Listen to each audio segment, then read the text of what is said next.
Hello there. Welcome to yet another episode on the Smart Money series. Today we'll be reviewing chapter 9 of The Smart Money Woman, written by Arese Ugu. This book is one of my favorite books of all time because it has changed my mindset, my attitude, and my approach concerning money. And I can now say that my finances are in a better place and I am making smarter money moves as a result. In the last chapter, we learned about mentorship, networking, and evaluating relationships. Today's chapter begins with our main character, Zuri, receiving a phone call from her mom while she was with Shola. They were on their way to a burial reception. During the phone call, they chit-chat about the latest happenings in their lives, especially her friend Ladun, whose father-in-law's death brought about a lot of quarrels concerning money in the family. Of course, she asks Zuri if Shola would propose to her soon. The story moves to Ladun, who in 2 weeks had lost everything. This was Ladun, the rich housewife, who lived a luxurious lifestyle. Apparently, they had been living a borrowed lifestyle all along. Ladun's father-in-law had taken so many loans from the banks, and now that he was dead, the banks had come for his family like lions. Ladun was panicking. She had not worked in 10 years. What would they do? Where would they live? How did her life just come crashing down? The story then reverts to Zuri, who is seen wondering about how important it is for families to have real conversations about money. She shares her thoughts with Lara, Adeswa, and Shola, who all agree with her. In the process, Adeswa admits that her husband had been withdrawing large amounts of money from their joint account with no explanation. She was worried that their debt was rising and their expenses increasing. Lara tries to scold Adeswa for allowing her husband spend her hard-earned money, but then Adeswa tells her that she does not understand because she's not married. She says that she will continue to pray and persevere.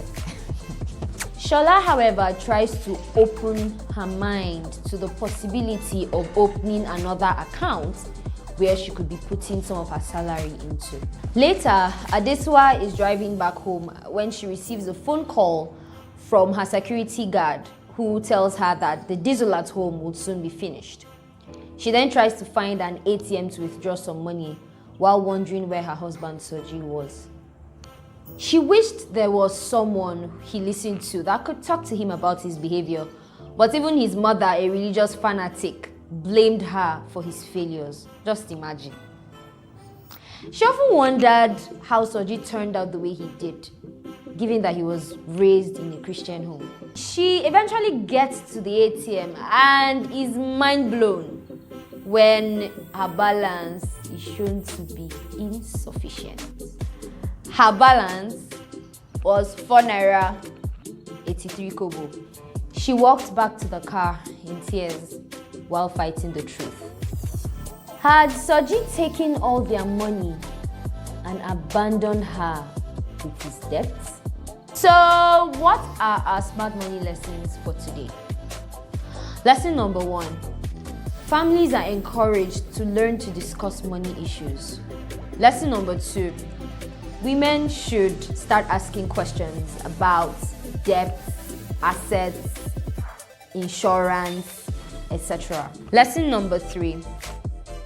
Premarital counseling should include money talks. Couples should learn to discuss things like who's the saver, who's the spender, each other's money responsibilities, and each other's money personalities as well. Lesson number 4.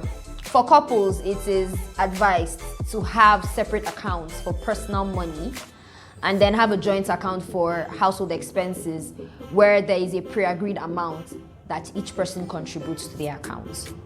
So this is my favorite time when we bring out our notebooks and our pens for our smart money activity. Today's smart money activity will be to take stock of your family's finance. And in order to do this, we will be answering a couple of questions. Question number 1, what are your assets as a family? Question number 2, how much debt are you in? Question number 3, is there a will or estate plan in place? Question number 4, Do you have life insurance? Question number 5. Who are the next of kin on record with bank accounts, emergency documents, etc.? Question number 6.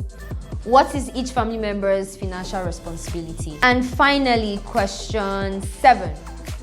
What are your common goals and expectations as a family? Money is a tough issue to talk about, but it's important for families to have these conversations in order to prepare for future occurrences. With this knowledge, you should aim to raise a smart money family. Let's see how the story progresses, shall we? Don't forget to share your thoughts in the comment section below. Like this video, share this video with your family and friends, and most of all, subscribe to my channel so you can get more content like this. See you in chapter 10.